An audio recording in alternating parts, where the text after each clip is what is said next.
네, 4박 6일간의 해외 순방을 마치고 돌아온 윤 대통령이 이르면 이번 주 중 일부 장차관 인선에 들어갑니다. 방송통신위원장직의 이동관 특보가 지명될 가능성이 큰 것으로 알려지고 있습니다. 한편 교육부가 오늘 오후 사교육비 경감 대책을 발표합니다. 특히 학생들을 사교육으로 내몰았다는 킬러 문항의 유형도 공개할 예정인데요. 관련 내용 포함한 정치권 이슈 두 분과 짚어보겠습니다. 장해찬 국민의힘 청년 최고위원, 권지웅 전 더불어민주당 비대위원 나와 계십니다. 두 분 어서 오십시오. 안녕하십니까? 네, 윤석열 대통령이 프랑스, 베트남 순방을 마치고 귀국을 했습니다. 먼저 두 분께서 짧게 이번 순방 어떻게 보셨는지 좀 평가 듣겠습니다. 적어도 이 순방의 성과에 대해서는 민주당도 쉽게 흠집을 잡지 못하는 것 같습니다. 제가 하나 긍정적으로 봤던 것은 민주당의 중진인 우원식 의원이 윤석열 대통령의 이 프랑스에서 열렸던 부산 엑스포 PT에 대해서 고평가를 하면서 잘한 것은 잘했다고 해야죠라고 말한 부분 인상적이었는데요. 이렇게 대통령의 어쨌든 이 국정 성과에 대해서는 이 성과를 여당만 누리는 것이 아니라 대한민국 전체가 함께 공유하는 것이기 때문에 인정하는 태도가 필요하다고 생각이 되고요. 또 베트남에서는 경제 사절단이 역대 최대 규모의 MOU나 경제 협약 등을 맺고 돌아왔습니다. 우리가 지속적으로 대중무역에서 흑자 폭이 감소하고 있고 이건 사실 최근에 어떤 외교 기조 때문이 아니라 이 중국 시장의 변화 때문인 것이죠. 문재인 정부 때도 지속적으로 대중무역액은 감소했기 때문에 그 당시 지난 정부도 신남방 정책이라고 해서 무역의 활로를 동남아 국가들로 새롭게 돌리는 정책을 시도했었고 윤석열 정부도 마찬가지로 유럽과의 외교 연대 강화 그리고 이번에 베트남과의 관계 강화 등 이 새로운 무역 활로를 찾아내야 되는 것이 대한민국에 주어진 당면 과제일 것입니다. 그 부분에 대해서는 이 같은 성과나 이 외교 관계를 돈독히 하고 돌아온 것에 대해서 국민적인 긍정 평가가 있을 거라고 예상을 하고 있습니다. 권 비대위원은 어떻게 보셨습니까? 저도 잘한 부분도 있다고 생각합니다. 그러니까 역대 순방에 비해서 논란이 없었던 순방이었지 않습니까? 예전에 바이든 날리면이라든지 이런 일들이 있어 왔는데 그런 일이 없었다는 점에서도 그렇고 PT의 내용을 보면 사실 부산이라고 하는 곳이 전쟁 피난처였다가 불과 70년 만에 다른 도시나 다른 국가를 돕는 도시가 되었다. 이런 것들을 강조해요. 그러면은 저는 잘한 일이라고 생각하고요. 근데 반면에 영어로 PT했다는 걸 너무 강조하는 것 같습니다. 아마도 대통령실에서 그걸 강조하니까 언론에서도 그걸 언급하는데 사실 영어 잘한다고 뽑히는 거 아니잖아요. 게다가 이제 국제 관례상 사실은 국가 정상은 모국어를 쓰는 게 원래 기본입니다. 그래서 너무 그 부분을 강조하는 건 되려 이제 내용을 부각시키는데 더 이제 걸림돌이 된다고 이야기 드리고요. 베트남에 방문했던 건 사실은 문재인 정부가 신남방 정책을 외교의 어떤 핵심 정책으로 진행을 했습니다. 왜 그러냐면 베트남이 대한민국 입장에서 보면 중국, 미국 다음으로 최대 교역국이고 베트남 입장에서도 한국이 제일 투자국입니다. 그렇기 때문에 사실 공급망을 다변화하기 위해서도 필요한 조치였는데 그것을 이어서 윤석열 정부가 하고 있다는 점에서는 전 잘하고 있다고 생각됩니다. 지금까지 해외 나갔을 때는 이런저런 이야기들이 있기는 했었지만 이번에는 또 민주당에서도 인정하는 건 또 인정하는 듯한 모습도 있는데 이렇게 다녀왔을 때 꼭 하게 되는 말이 사실 지지율에 대한 이야기거든요. 오늘 나온 또 여론조사 보면 이게 19일부터 23일까지 진행된 거기 때문에 다 반영이 됐다라고 볼 수는 없습니다. 저희 화면 보면서 같이 좀 이야기를 하면 좋을 것 같은데요. 지지율의 긍정평가가 39%고요. 부정평가는 57.5%. 리얼미터에서 조사한 결과입니다. 그 전주와 아주 큰 차이라고 볼 수는 없지만 소폭으로 그래도 상승하는 모습은 있었고요. 최고위원님 어떻게 보십니까? 근데 저 개인적으로는 리얼미터 같은 ARS 업체보다는 전화 면접을 실시하는 갤럽이나 MBS를 좀 더 신뢰하긴 하는데요. 최근에 추세는 좀 비슷한 것 같아요. 거의 이제 보합세에서 소폭 상승. 그러니까 사실 한미 정상회담 국빈 방문 이후로 지지율이 계속 오르다가 또 이제 민주당의 후쿠시마 오염수와 관련된 여러 가지 정치 공세로 한 2주 정도는 또 소폭 좀 내리는 추세였다가 지금 다시 소폭 오르고 있거든요. 근데 제가 여기서 하나 주목하는 것은 이번 외교 일정도 있지만 사실 지난주와 지지난주에 민주당에서는 윤석열 대통령의 수능 관련된 발언들, 또 사교육 이권 카르텔 관련된 발언들에 대해서 공세를 집중했던 측면이 있습니다. 그런데 그러한 어떤 민주당의 공격에도 불구하고 2주 정도 소폭이나마 지지율이 상승을 했다는 것은 물론 이 수능을 얼마 안 남은 시점에서 좀 불안해하시는 학부모님들과 학생들도 있겠습니다만 전반적으로는 이 대한민국의 사교육 문제가 너무나 심각하다. 여기에 대해서 개혁이 필요하다는 대통령의 방향에 동의하는 국민과 학부모들이 더 많다는 뜻인 것 같아서요. 이 지지율의 어떤 상승 폭이나 뭐 이런 지금 상승 기류라는 추세 그 자체보다는 수능과 관련된 민주당의 공세에도 불구하고 이것이 긍정평가나 부정평가에 영향을 끼치지 못했다는 것, 전 이 부분에 좀 더 주목을 하고 싶습니다. 사교육비 경감 대책에 대해서는 또 잠시 뒤에 이야기를 나눠보도록 하고요. 지지율 지금 전반적인 흐름이나 추세 같은 부분들은 어떻게 보고 계십니까? 한 지난 3주 정도를 보면 다른 여론조사도 비슷한데 답보 상태라고 보는 게 맞는 것 같아요. 그런데 저도 아까 이제 장혜천 최고께서 언급하신 바대로 수능 관련한 언급이 좀 지지율에 영향을 미치지 않을까 이런 생각을 했어요. 그러니까 다른 정치적 이슈들을 정치 고관여층이 아니면 잘 모르시는 경우도 있습니다. 근데 수능 발언 같은 경우는 꼭 정치에 관여한 사람이 아니다 하더라도 관심이 가는 영역이기 때문에 전 영향이 있지 않을까 싶었는데 어쨌건 지금 조사된 여론조사에는 그런 것들이 반영되어 있지 않아요. 그래서 뭐 두 가지 추측이 가능하겠죠. 하나는 그것이 적절하다고 생각하는 사람만큼이나 괜찮다고 생각하는 사람이 있어서 그럴 수도 있고 아니면 여론조사라고 하는 게 거기에 응하는 사람들에 의한 의견을 수집할 수밖에 없지 않습니까? 그러니까 되려 수험생 분들이나 아니면 수험생을 둔 학부모층이 여론조사에 응답하고 있지 않다라고 볼 수도 있는 거라고 저는 생각됩니다. 특히나 최근의 여론조사는 응답률이 매우 낮습니다.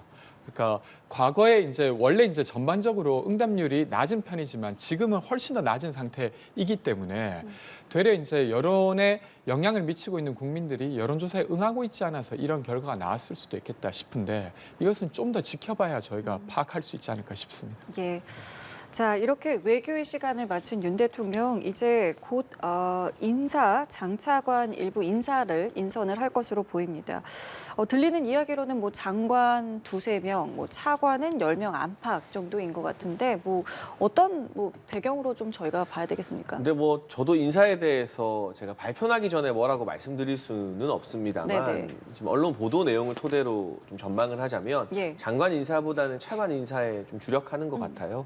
그 부분이 지금 이 장관을 또 바꾸게 되었을 때 장점도 있지만 전반적으로 부처에 대해서 새롭게 장악하고 하는 시간이 좀 필요하기 때문에 우선은 대통령의 국정 철학을 잘 이해하고 있는 대통령 비서실 출신의 인사들이 차관으로 가서 이 대통령실과 정부 부처 사이의 소통을 좀 강화해 나가고 국정 철학이 잘 구현되도록 좀 드라이브를 강도 높게 걸겠다라는 것이 이번 대규모 차관 인사의 핵심 배경으로 보여지고 있습니다.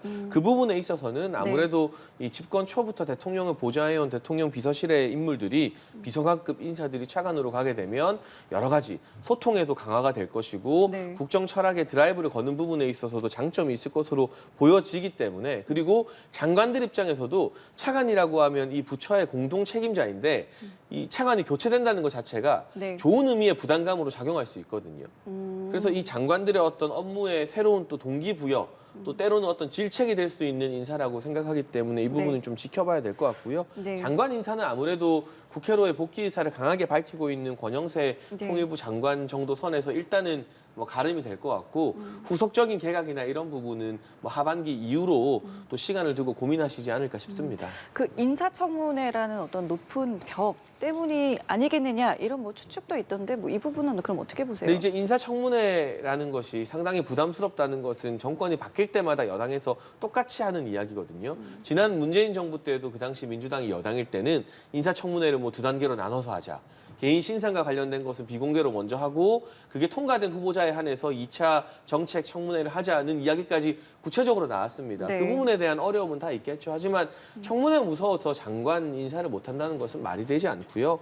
뭐 일부 인사들이 청문회에 대한 부담감 때문에 장관직을 고사하는 경우도 왕왕 있겠습니다만 그래도 인구 5천만이 넘는 대한민국에 장관 하겠다는 전문가가 없겠습니까? 저는 그 부분에 대한 뭐 부담감이 최우선 순위는 아니라고 생각합니다.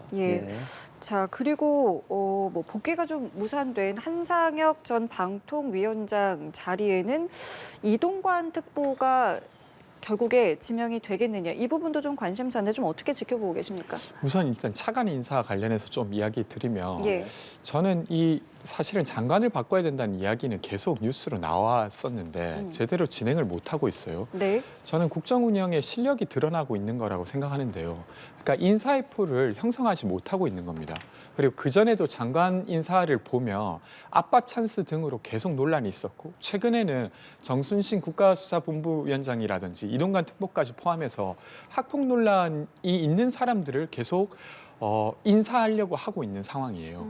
그러니까 사실 윤석열 대통령이 처음에 이제 대통령이 될 때 뭐라고 했습니까? 실력 있는 사람들로 하겠다라고 했는데 실력 있는 사람들을 제대로 모으고 있지 못하니까 차관급 인사 개정으로 사실은 어떻게 국정을 운영하려고 하는 모습이라고 저는 생각되고요.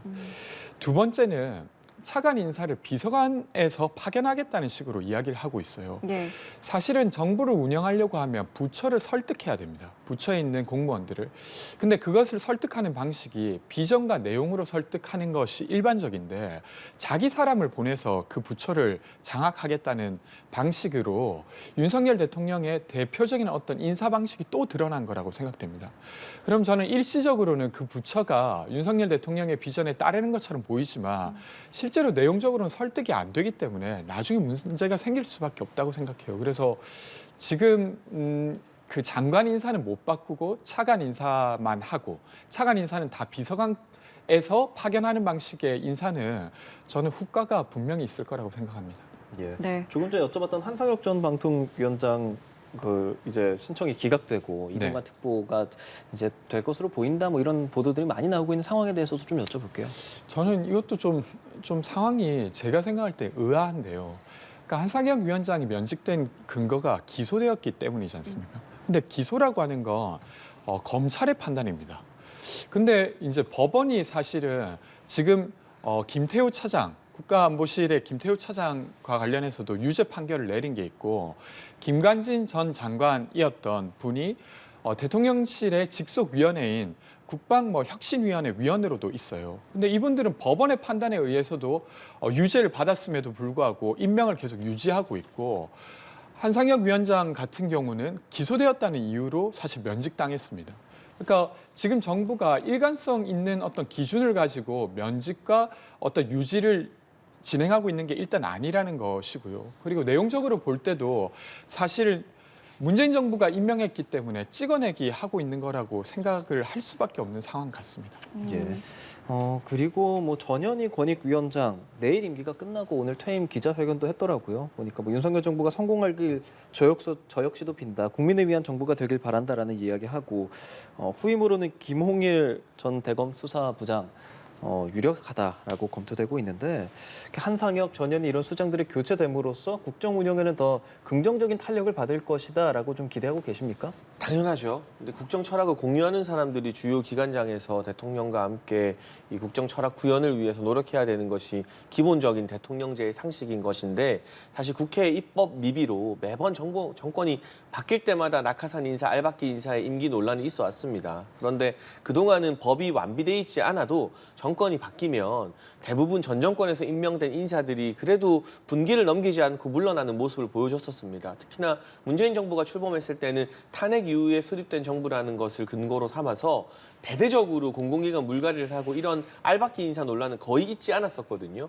그렇게 편하게 본인들은 정권 초부터 하고 싶은 대로 인사 다 했으면서 이제 정부가 바뀌니까 막판에 문재인 전 대통령이 막 인사하고 그다음 이런 알박기 인사들이 1년이 더 지나서야 미적미적 물러나는 모습 보니까 참 이 내로남불 따로 없다는 생각이 드는데요. 이제라도 인사가 정상화되어서 따로 놀았던 공공기관이 정부의 성공을 위해서 국정 철학 구현을 위해서 좀 하나된 모습을 보여주면 좋겠습니다. 예.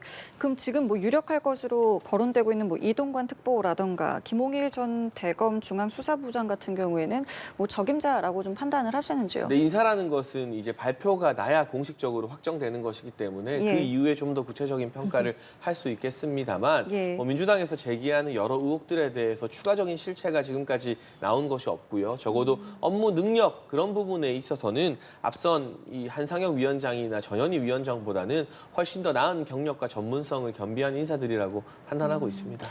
국정원장 같은 경우에는 이제 유임이 될 거라는 이제 또 언론 보도가 좀 나오고 있어요. 근데 이게 그러니까 어쨌든 이제 인사 파동이 있었고 이것을 이제 수습하는 과정에서 교체되지 않겠느냐라는 관측이 있었는데 그렇다면 뭐 어떤 부분 때문에 유임이라는 이제 지금 얘기가 나오고 있는 걸까요? 이제 국정원 인사가 참 조심스러운 일이라 네. 제가 뭐 솔직히 말해 아는 것도 많지 않고 말씀드리는 게 적절한가 하는 고민이 있습니다만 김기현 원장과 관련된 인사 문제가 불거진 이후에 또 일각에서는 네. 이게 문재인 정부 때 국정원의 대공수사 능력을 무력화시켰던 세력이 조직적으로 김기현 원장에게 반발하는 것이다라는 목소리도 또 많이 분출이 되고 있거든요. 보수 네. 시민사회와 조야에서는 이런 부분을 좀 종합적으로 평가하지 않을까 싶고요. 지금 제가 알기로는 공직기강 비서관실에서 아주 강도 높은 감찰과 사실 확인 절차에 돌입했다고 하니까요. 누구에게 어느 정도 귀책 사유가 있는지 판단하고 뭐 이 원장을 유임시키든 그렇지 않든 조직을 안정화시키는 쪽으로 결론을 내릴 것 같습니다.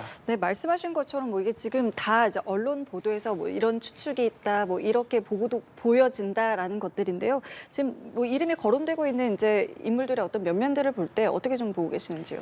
일단 방통위원장 관련해서는 전 매우 부적절한 인사가 될 거라고 생각됩니다. 만약에 아직 내정은 안 하셨지만 내정설이 워낙 돌고 있기 때문에 예. 두 가지 측면인데 일단 공직자로서 아들의 학폭을 자신의 권한으로 무마했다는 의혹을 지금 해명을 못하고 있어요. 그러니까 2012년도에 그 이동관 특보의 아들과 관련된 학폭이 벌어졌다고 일단 보도되었고, 그리고 관련한 진술서가 있음에도 불구하고 유독 이동관 특보의 자녀만 학폭위를 피해가고, 그리고 이동관 특보는 관련한 해명 중에서 선도위를 열어서 이제 전학시켰다라고 말했는데 사실 그 관련한 고등학교에서 선도위는 열리지 않았다고 말했습니다. 그러니까 거짓 해명을 한 것이죠. 그래서 그와 관련된 것을 볼 때도 공직자로서 자격이 없고, 그리고 방송통신위원장으로서도 마찬가지 있는데요. 그러니까 이명박 정부 때 사실 언론 장악을 하려고 해서 되게 문제가 많이 됐습니다. 관련한 어떤 뭐 진행했던 앵커들이 막 하차해야 된다던가 이런 일들이 벌어졌는데 그것을 이끌었던 대표적인 인물 중에 한 분이 이동관 특보입니다. 근데 이 사람을 다시 등용해서 언론을 장악한다고 하는 것 자체가 바람직한 일인지 지금 2023년에 국민들이 물을 수밖에 없는 일이라고 생각되고요. 국민권익위원장에 또 검사 출신을 임명하려고 하고 있어요. 이미 사실은 국민권익위원회에는 부위원장과 상임위원으로 검사 출신을 임명한 바 있습니다. 뭐 교육부 장관 정책보좌관에도 검사, 그리고 국민연금 상임위원회도 검사. 그래서 사실은 이제 국정을 운영한다고 하는 건 자기와 일했던 사람들을 잘 파견해서 운영하는 것이 아니라 그 관련한 전문가들을 잘 설득하고 협업하는 것을 만들어내는 게 국정 운영의 실력입니다. 근데 그런 실력을 보일 어떤 자신감이 없어서인지 모두 자신과 일했던 혹은 아니면 자기와 관계된 어떤 검사 출신 사람들만 파견하려고 하는 이런 모습이 되려 되게 위태롭게 보입니다. 예, 뭐 이런 인선들 정식 발표하게 되면 또 두 분과 이야기를 나눠보도록 하고요. 오늘 오후에는 교육부가 그 사교육비 경감 대책을 발표한다라고 예고를 했어요. 여기서 3년간의 수능에서 나왔던 킬러 문항을 공개하고 이번에 6월 모의 평가 얼마 전에 있었던 때 나왔던 모의 그 킬러 문항에 대해서 좀 공개한다. 그러면서 여러 가지 대책을 발표할 것으로 보이는데 어떤 내용들이 좀 나와야 수험생들 그리고 학부모들의 불안감을 좀 잠재울 수 있을 거라고 보세요?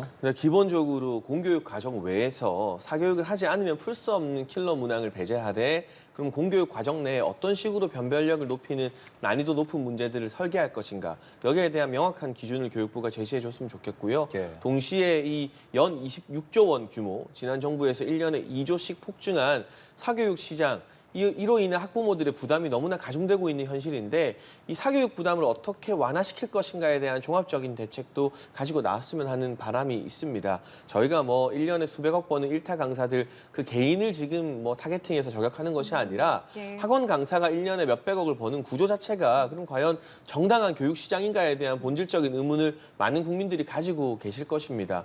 또 서민 가정이나 지방에서 이 공부하는 학생들이라 하더라도 공정하게 공교육 열심히 공부하고 수업 들으면 수능 만점도 받을 수 있어야 되는 게 제대로 된 시스템 아니겠습니까? 거기에 대한 확신을 심어드린다면 지금 좀 불안하신 학부모나 학생들 같은 경우도 명확한 방향성을 알게 되고 준비를 잘 할 수 있을 거라고 봅니다. 예. 권 전 비대위원님도 말씀해 주실까요? 네, 공교육 내의 내용으로 수능 출제해야 된다는 것은 누가 반대하겠습니까? 그리고 제가 알고 있기로 2020년 이후 수능에서는 초고난이도 문제 등을 지양하도록 이미 방침이 있는 걸로 알고 있습니다. 근데 문제는 지금 사교육 문제를 풀려고 하면 사실은 정시와 연결된 수능과 관련된 것도 있지만 수시와 관련된 문제를 좀 풀어야 돼요. 그러니까 2024년에 이제 대학 입시를 보면 21%가 정시고 79%가 수시입니다. 그럼 여기와 관련된 입장을 내야 제대로 된 사교육비를 줄이겠다는 진정성이 느껴지는데 여기에 대해서는 이런 방구 언급이 없고 게다가 자사고랑 외고, 국제고를 다시 부활시키겠다고 하고 있어요. 그러니까 수험생들 입장에서도 그렇고 막 이렇게 교육을 시키고 있는 부모 입장에서도 그렇고 정말로 사교육비를 줄이려고 하는 정부가 맞나 하는 의문이 들 수밖에 없습니다. 그래서 좀 더 시간을 지켜봐야 되겠지만 수능의 변별력은 낮춰서 되려 학교별로 고사를 치를 수 있게 만드는 어떤 사전 수순으로 이 과정을 진행하고 있는 것 아니냐는 의혹도 있어요. 그래서 지금 윤석열 정부는 사교육비를 줄이겠다고 말하고 있지만 현실에서는 되려 사교육비가 늘어날 것 같은 상황입니다. 뭐 어떤 대책이 나오는지 이 역시도 좀 지켜봐야겠고요. 민주당 이낙연 전 대표가 미국 체류를 마치고 1년 만에 귀국했는데요. 어떤 발언을 내놨는지 함께 들어보시죠.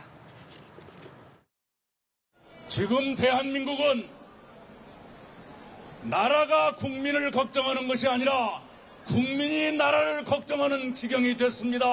수출이 죽되고 경제가 휘청거립니다. 민주주의도 복지도 뒷걸음칩니다. 대한민국이 이 지경이 된 데는 저의 책임도 있다는 것 잘 압니다.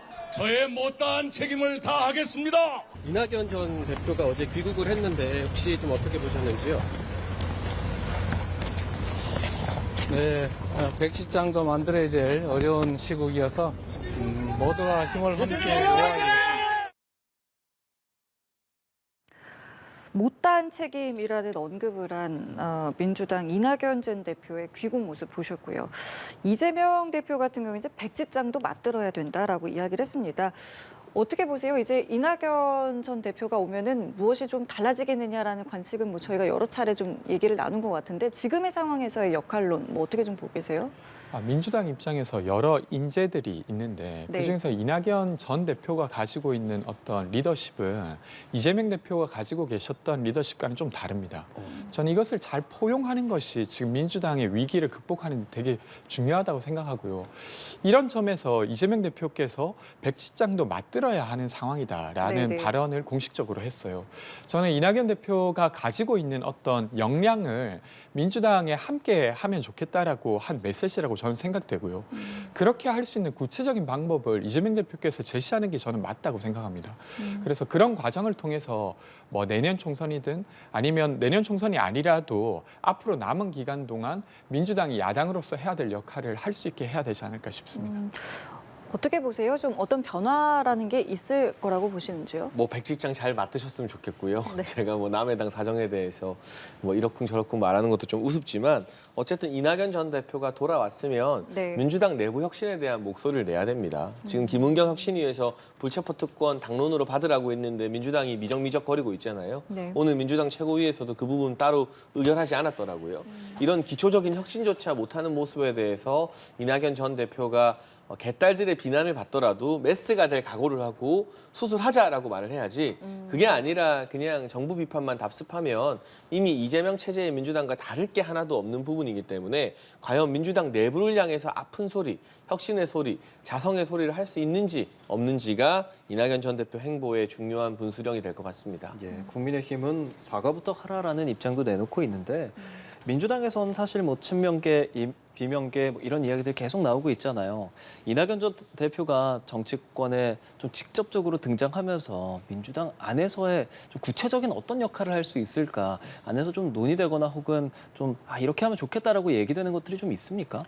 이제 막 들어오셨기 때문에 제가 알고 있기로 아주 구체적으로 이야기하는 바는 없고 게다가 그걸 구체적으로 이낙연 대표 측에서 이야기를 하면 이게 되게 갈등의 요소가 되기 때문에 그런 이야기는 안 하시는 걸로 알고 있습니다. 친명과 비명의 갈등을 조율하는 데는 좀 역할을 할 수 있을 거라고 보세요? 글쎄요. 사실은 근데 그걸 이낙연 전 대표 측에서 먼저 제안하기보다 이재명 대표 측에서 제안해야 이게 갈등이 좀 완화된 채로 뭔가 중심점을 찾지 않을까 하는 생각이 저는 있고요. 네. 아까 혁신위 관련해서 장혜찬 의원께서 이야기해 주셨는데 네. 이 혁신이라고 하는 게 민주당이 만든 거지 않습니까? 그리고 혁신위원들을 굳이 이렇게 모셔서 만들어놨기 때문에 이 혁신위에서 발표한 내용들을 민주당이 적극적으로 받는 제스처가 저는 필요하다고 생각합니다. 그러니까 게다가 의총에서까지 의결해서 만든 혁신이기 때문에 네. 이것을 스스로 져버린다고 하면 정말로 혁신할 의지가 없는 것처럼 보일 것 같아요. 그래서 지금 혁신위에서 제안한 것들이 네. 다소 좀 부족하다고 생각하는 분이 있을지라도 네. 저는 혁신의 내용들을 잘 받아안는 게 민주당을 전체적으로 좋게 만드는 데 매우 필요하다는 이야기 드리고 싶습니다. 그럼 혁신이 얘기로 바로 좀 넘어가 보면은 말씀하신 것처럼 이 불체포 특권에 대해서 이제 이야기를 꺼냈잖아요. 그럼 이 부분에 대해서는 뭐 괜찮았다라고 평가를 하고 계십니까? 저는 어쨌건 지금 혁신위가 만들어진 배경에도 예. 돈봉투 의혹이 있었지 않습니까? 네네. 그리고 뭐 지금 불체포 특권을 포기하자는 선언 자체가 헌법상의 권리를 완전히 바꾸자는 거라기보다 네. 지금 민주당에 씌어진 의혹이 방탄이라고 하는 것과 이어져서 사실은 되게 해야 될 어떤 수사나 이런 것들을 막고 있는 민주당의 이미지를 만들고 있기 때문에 그것을 벗어나자는 제안이라고 저는 생각합니다. 그래서 혁신위가 이것을 짚은 것은 저는 적절했다고 생각합니다. 그럼 네. 민주당에서도 당 차원에서 받겠습니까? 저는 당 차원에서 받아야지 혁신위를 앞으로도 제대로 존중하고 인정하는 거라고 생각합니다. 그래서 그런 조치가 너무 늦지 않게 이루어질 필요가 있다고 말씀드립니다. 예. 자, 그리고 정의당이 재창당을 선언을 했어요. 지금 글쎄요, 이 신당 창당과 관련해서 참 뭐 여러 가지 지금 이제 이야기들이 나오고 있고, 일단은 정의당의 재창당 상황에 대해서 좀 어떻게 바라보고 계세요? 근데 정의당이요, 재창당을 하겠다는데 저는 아무런 결기가 느껴지지 않아요. 왜냐하면 네. 얼마 전에 정의당 원내대표 이제 선출이 있었는데 네. 비교적 그래도 새로운 진보라고 할 수 있는 장혜영 의원이 원내대표 하고 싶다는 의사를 강하게 나타냈으나 정의당에서 그냥 또 그나물의 그 밥인 구태진보 배진교 의원, 아니, 우리 국민 중에 배진교 의원 얼굴이나 이름 아는 사람이 한 명이라도 있습니까? 이런 무색무취한 이 구태진보를 또 원내대표로 선출했거든요. 재창당보다 원내대표 젊은 정치인에게 주는 게 훨씬 더 쉬운 결정 아닙니까? 근데 장혜영 원내대표도 못 보는 정의당이 무슨 의지가 있어서 재창당 시기나 하겠습니까? 그래서 저는 그냥 말뿐인 재창당이고 말뿐인 혁신이라고 생각을 합니다. 예. 어떻게 보세요? 굉장히 좀 쓴소리를 하셨는데요. 네, 저는 이 재창당이라고 하는 게 예. 그 정의당에서 원래 그 전에 의총 같은 어떤 그러니까 정의당의 어떤 공식 기구를 통해서 재창당 하자는 약속은 이미 한 걸로 알고 있습니다. 네. 그래서 재창당의 방향, 방식과 관련해서 정의당 내에서 여러 이야기가 나오는 걸로 알고 있고요. 그래서 그것이 이제 본격화된 거 아닌가 싶어요.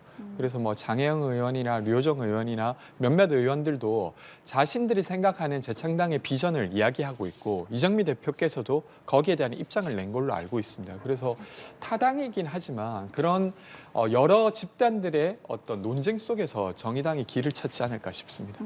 예. 늘 이 총선과 대선을 앞두고 신당 창당 이야기는 뭐 빠지지 않고 나오는 것 같고요. 지금도 보면은 뭐 양양자 의원이라던가 금태섭 전 의원 뭐 여러 지금 뭐 이야기들이 나오고 있는데 그때마다 이제 빠지지 않고 나오는 것은 또 이것이 성공할 것이냐, 대안으로 좀 부상할 수 있겠느냐 이런 관측이거든요. 지금의 여러 가지 좀 움직임들은 어떻게 전체적으로 판단하고 계세요? 근데 저는 제3당이나 신당 창당이 총선 국면에서 유의미한 결과는 얻지 못할 거라고 전망을 하는데요. 네. 그렇다고 해도 왜 이런 움직임이 계속 나타나는 걸까? 결국 이 거대 양당에 대한 국민의 실망감이 표출된 결과라고 생각을 합니다. 네. 그래서 국민의힘이든 민주당이든 이 신당 움직임들이 성공은 못한다 하더라도 네. 이걸 좀 뼈아픈 교훈으로 회초리로 받아들여야만 총선에서 국민의 선택을 받을 수 있을 거라고 보고 있고요.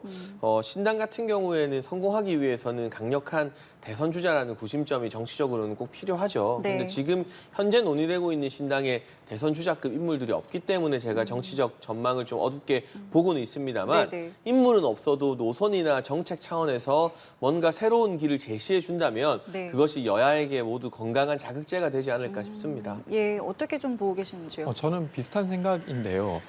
지금의 선거제, 그러니까 소선구제이고 그리고 지역구의 비율이 비례에 비해서 상당히 많은 이런 상황에서는 제3당이 현실적으로 성공하기가 쉽지가 않습니다. 그래서 두 가지 반성이 필요하다고 생각하는데 하나는 일단 양당이 잘 못하고 있기 때문에 무당직도 많은 거예요. 예. 거기에 대한 뭐 민주당의 반성, 국민의힘의 반성이 하나 필요하고 네. 두 번째는 지금과 같은 선거제, 그러니까 불로 의석을 허용하는 그러니까 양당이 얻은 지지율보다 훨씬 더 많은 의석을 차지하고 있는 것에 대한 어떤 반성으로서 선거제 개편에 대해서 좀 책임 있는 자세가 필요하지 않을까 싶습니다. 예, 양양자 의원은 또 오늘 신당 창당 발표한다고 하고 다양한 이 신당이나 창당에 대해서 많은 이야기들이 나오고 있는데요. 나올 때마다 저희가 바로 좀 짚고 두 분의 이야기도 들어보도록 하고요. 국민의힘 오늘 지도부 차원에서 성주 가네요. 참외 농가 방문하고 아무래도 이 부분 뭐 사드 전자파 이런 논란들에 대해서 좀 하는 것 같고 뿐만 아니라 이번 주에 상임위별로 수산시장 투어까지 한다고 하는데 뭐 지도부 계신 입장에서 지금 어떤 배경이라고 좀 저희가 이해하면 좋겠습니까? 그러니까 저희 100일 만찬도 노량진 수산시장에서 회를 먹으면서 진행을 했었는데요. 네. 사실 많은 상인분들께서 아직 뭐 오염수 방류가 시작된 것도 아닌데 무책임한 선동으로 경기가 너무 어려워졌다고 호소를 하시거든요. 네네. 그런 부분에 대해서 우리가 주권을 가지고 국제사회나 일본에 요구할 것을 분명하게 요구하는 것과 별개로 이런 괴담과 선동이 오히려 국내 어민과 자영업자들도 힘들게 할 수 있다는 점을 좀 분명히 알려드렸으면 하는 바람이 있습니다. 그리고 사드 같은 경우도 환경 영향 평가에서 인체에 뭐 영향을 끼친다는 기준치의 500분의 1 정도밖에 이 효과가 나타나지 않는다. 완전히 무해하다라는 결과가 나왔는데 과거 민주당 정치인들 지금도 현역으로 있는 분들이 막 노란색, 빨간색 가발 뒤집어 쓰고 사드 전자파에 내가 튀겨 죽을 것 같다라는 괴담송 부르고 했던 것. 거기에 대해서 누구 하나 제대로 된 사과를 성주 주민분들께 하지 않았거든요. 그 괴담 때문에 성주 참외 농가의 매출이 그 다음 해에 한 300~400억 정도 떨어지기도 했었어요. 이런 부분에 의해서 우리가 과묵병의 미국서 사태도 있습니다만 무책임한 선동으로 지역 경기라던가 농가 또 축산업가, 수산업가 등에 막대한 타격을 입혀놓고 몇 년 뒤에 아무 일이 일어나지 않았을 때 그 누구도 책임지지 않는 이런 사태의 경종을 울리기 위해서 김기현 대표가 오늘 성주를 찾는다고 하고요. 네. 저희 최고위원들에게 성주 참외 선물해 주시겠다고 방금 전에 문자 연락이 왔거든요. 그래요? 집 주소 알려달라고. 선물해 주시면 저도 성주 참외 또 맛있게 먹도록 하겠습니다. 예, 이런 사실 괴담 이런 얘기만 나오면 여야 패널 분들이 상당히 많은 이야기들을 하고 과열을 좀 되는데 어떻습니까? 전반적으로 지금 말씀하시는 게 야당 의원들이 지금까지 했던 것들이 괴담에 불과하지 않았느냐 뭐 이런 기조들을 많이 말씀하십니다. 얼마나 많은 국민들이 동의하실까요? 그러니까 후쿠시마 오염수 방류가 위험하다는 건 과학적으로도 사실 많은 과학자들이 이야기하는 부분이고 당연히 지금은 방류가 안 됐기 때문에 지금 대한민국 해역이 오염된 건 아니죠. 그러니까 지금 민주당도 지금 뭔가 대한민국 해역이 오염되었다고 주장한 바는 한 번도 없습니다. 그러니까 앞으로 그것이 방류되면 안 된다는 이야기를 하고 있으니까 지금 뭐 회 먹는다고 이게 무슨 어떤 위험에 대한 해소가 될까? 과거에 이제 쌀값이 떨어지니까 밥 한 공기 먹자고 제안을 했잖아요. 그게 무슨 야당의 태도입니까? 여당의 태도입니까? 예. 정책을 통해서 사실 국민들이 겪고 있는 어려움을 해결해내는 게 여당으로서 책임 있는 자세인데 이번에도 후쿠시마 오염수가 방류되면 안 된다는 국민들의 여론도 있고 많은 과학자들의 우려가 있음에도 불구하고 그와 관련된 입장은 안 내고 회먹으로 다니는 모습을 보면서 되려 이제 국가를 운영할 만한 실력이 안 되는구나를 저는 국민들이 생각할 것 같습니다.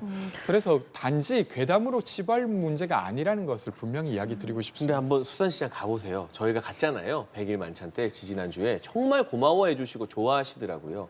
그만큼 이 괴담과 선동 때문에 벌써부터 이른 피해를 보고 있기 때문에 이것이 뭐 횟집을 가고 이게 안전하다고 이 언론에 관심을 받는 사람들이 많이 이야기해 주는 게 그분들에겐 도움이 됩니다. 저희는 민주당이 뭐 비판을 하고 조롱을 하더라도 저희의 이런 운동으로 이 횟집 매출이 수산업자 어인들의 매출이 조금이라도 회복될 수 있다면 뭐 100번이고 1000번이고 더 먹겠습니다. 아니 저도 지난 주말에 회를 먹었는데 예. 제가 지금 회 먹었다고 지금 이야기할 바는 아니잖아요. 야당의 패널로 나와서 해먹읍시다라는 이야기가 무슨 국민들의 불안을 해소해 주는 겁니까? 아니 그 정치인들이 대표적으로 이게 안전하다고 국민들께 알려주는 게 분명한 효과가 있죠. 상인들이 효과가 있다는데 노량진 수산시장에서 일하세요? 아니 그러니까 일도 안 그게 하시면서 왜 아니라 효과가 없다고 지금 하세요? 방류된 게 아니니까 당연히 위험하지 않죠. 방류도 그걸 안 됐는데 이 정도 선동이면 방류됐을 때는 무슨 선동으로 우리 어민들 삶을 힘들게 할지 걱정이 되니까 말씀을 드리는 겁니다. 누가 무엇을 선동한다고 하는지 잘 모르겠는데 오염수가 위험하다는 거 많은 아니 국가에서 정영훈 교수나 정범진 교수 말에 뭐 주진우 씨 같은 경우는 꿀먹은 벙어리가 됐는데 과학적으로 삼중수소 농도가 아무런 영향을 안 끼친다는 것에 대해서 명확한 근거 하나만 제발 좀 제시해 주세요. 아니, 제가 알고 통계로 좀 있기로는- 이야기합시다. 통계로. 아, 네네. 제가 뭐 좀 이야기를 들어보면 예, 예. 지금 정부에서도 오염수가 안전하지 않다라고 하는 게 공식 입장입니다. 윤석열 정부에서도. 그리고 지금 도쿄전력이 시료를 채취해서 IAEA에 보내는 것도 어떤 방식으로 시료를 채취하는지 우리는 모릅니다. 그러니까 이런 것들이 과학적으로 볼 때 지금 오염을 제대로 파악하지 못한다는 게 과학적 사실인데 이것을 이야기하는 게 어떻게 괴담이 되는지 그러니까 지금도 이해가 안 오염수와 됩니다. 오염 처리수를 혼동해서 말씀하시면 안 되고 알프스를 거친 오염 처리수에 대해서는 삼중수소가 남지만 문재인 정부에서도 7번 전문가 회의를 했는데 이게 국내 해역에 유의미한 영향이 없다는 보고서를 이미 낸 바가 있습니다. 저는 사실은 권지웅 비대나 저나 여기서 우리가 토론할 게 아니라 정범진 교수님이나 정영훈 교수 같은 사람을 민주당에서 한번 모셔가서 그분들의 과학적 논리를 한번 깨볼 수 있으면 깨보라는 말씀을 예. 좀 드리고 알겠습니다. 싶습니다. 두 분 오늘 저희 시간 관계상 여기서 이야기는 마무리 짓도록 하겠습니다. 지금까지 장해찬 국민의힘 청년 최고위원, 권지웅 전 더불어민주당 비대위원과 함께했습니다. 두 분 고맙습니다. 잘 들었습니다. 고맙습니다.